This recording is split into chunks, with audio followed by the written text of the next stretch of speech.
Have you been struggling with IBS symptoms and you're looking for some natural solutions? Well, here are my 9 tips for IBS, and make sure you watch right until the end because number 8 is something that you may not have thought about.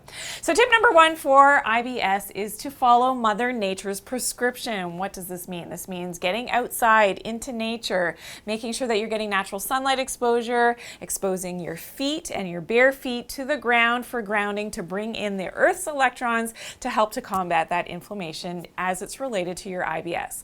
Tip number 2 is to use a castor oil pack. So this is something that's really healing to the intestines and helps to decrease that inflammation, helps to improve that lymphatic flow in the gut. Tip number 3 is to do the ileocecal valve massage. This is something that I've shared in other videos, exactly this technique, how to do it. Really simple way that you can actually help yourself for your IBS.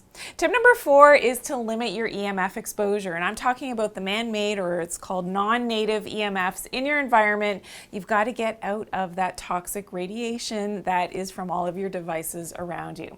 Tip number 5 is to make some dietary changes. So definitely you're going to want to focus in on the foods that are less inflammatory for your gut and choosing perhaps some of the low FODMAP foods. So this is something that I share in another video and that list of foods. Tip number 6 for your IBS is to fix your leaky gut. So you want to fix those tight junctions in the gut that can, and the good news is, can be repaired in as little as 3 to 5 days.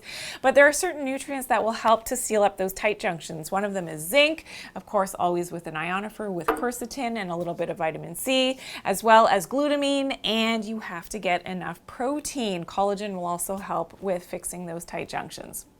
Tip number 7 for IBS is to use digestive enzymes. So definitely secreting your own digestive enzymes is something that is often compromised, especially if you're eating in not a relaxed setting and you're sort of on the go a lot and you've got a lot of stress in your life. You won't be secreting your own digestive enzymes. So this is sometimes why taking a plant-based enzyme can be very helpful for your IBS.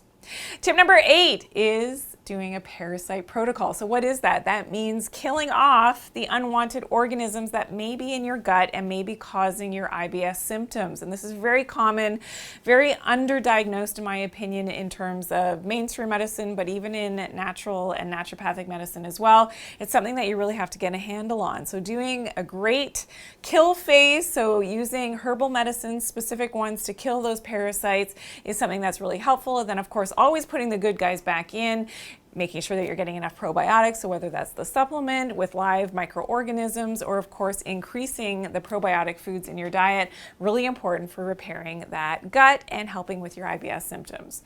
And tip number 9 is making that mind-body connection. So it's really important, this is something that I've seen with my patients for years and years, is that there's always a stress component when we talk about IBS. And decreasing stress, of course, is going to be really helpful to decrease that overall inflammation in the gut. And of course, helping you to process emotions and whatever that means for you is really, really important, because I often found in my patients with IBS and chronic inflammation in the gut that there was always difficulty in not being able to necessarily process all of their emotions, always swallowing things down, things that they didn't want to deal with, swallowing down those emotions, therefore energetically causing some of that inflammation in the gut as it's related to that IBS. So one of my tips here is to make sure that you are getting the emotions out of your body. So whether that's through exercise, through journaling, writing things out, getting your emotions out, certainly talking to someone about it is definitely going to be helpful for you and for your IBS symptoms. So to recap, this was my 9 tips for IBS. I hope these tips will work for you. Please let me know how it's going in the comments. Now, to learn more about how to make that castor oil pack, make sure you check out my other video, Castor Oil Pack, how to make a castor oil pack. I'll see you there.